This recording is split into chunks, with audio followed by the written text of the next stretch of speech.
Wonder what today's video is going to be about. iPhone 13. No, we talked about that already.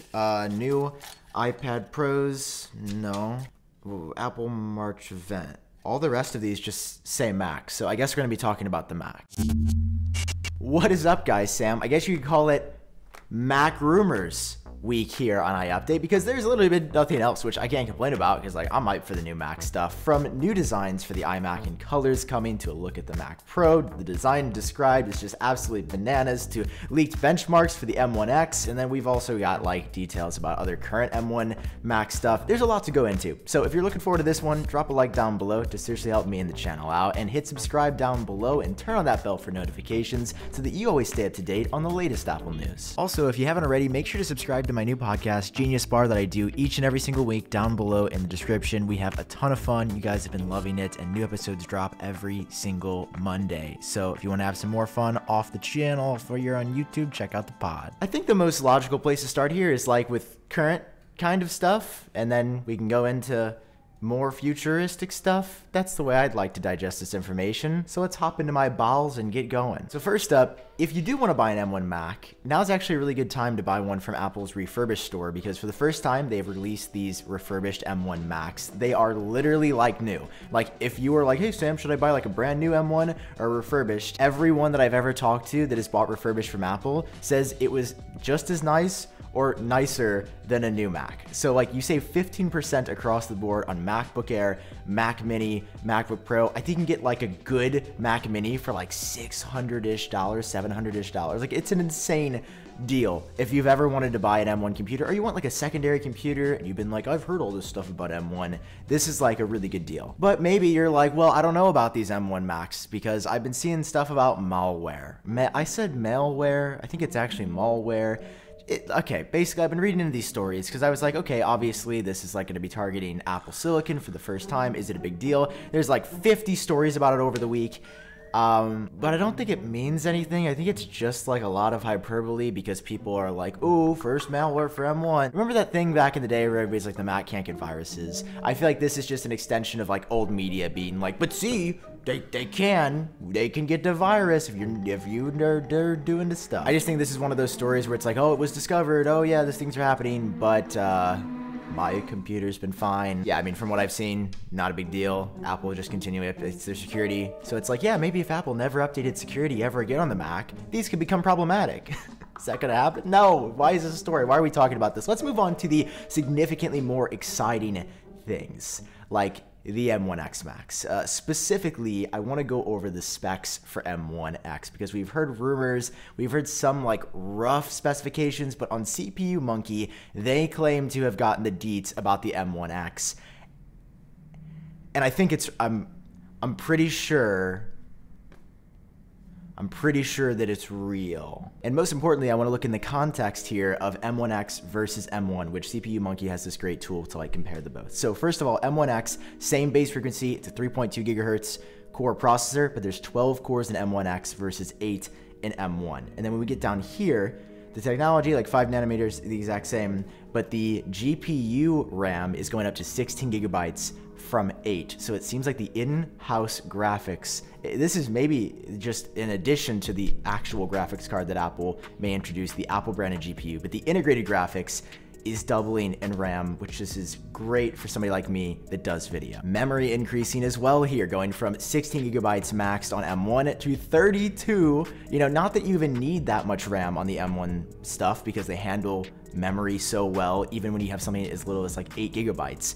But the option to go up to 32, again, for somebody like me that does video, where RAM is pretty important, this is incredible. Like, I was already like, yeah, I think the M1X is gonna be perfect for me, and then hearing this, like the 32 gigs on M1X, oh, sign me up, dog. What I love though about CPU Monkey the most is that they also put in like some benchmark stuff here, like a comparison between the M1 and the M1X. And for single core score, obviously it's like the same. We don't think that like, because this will probably still be the M1 series chip, that like the base cores are going to change in any meaningful way, but they have this comparison for the multi-core, the Cinebench R23, and it's like almost 50% faster than M1 on the multi-core, or 50% higher, I should say, which is like going from the M1, which is already the fastest single core processor in the Mac, that's remaining consistent, and it's getting almost 50% higher scores. And I think you could call that insane, which is why I canceled my order for an iMac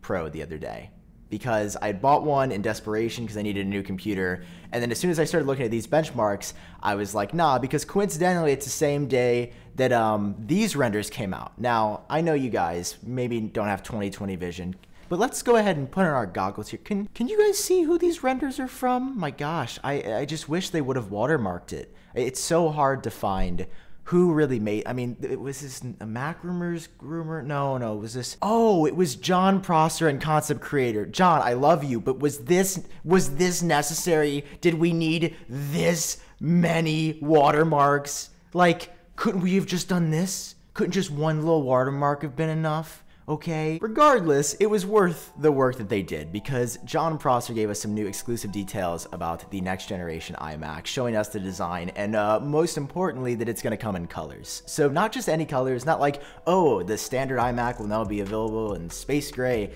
and silver, which alone I would be like, you know, kind of losing my mind over. They're like, oh, it's going to be available in the iPad Air colors. So blue, pink, green. To be honest, I'm not a huge fan of the iPad Air colors. Like, I think they're okay.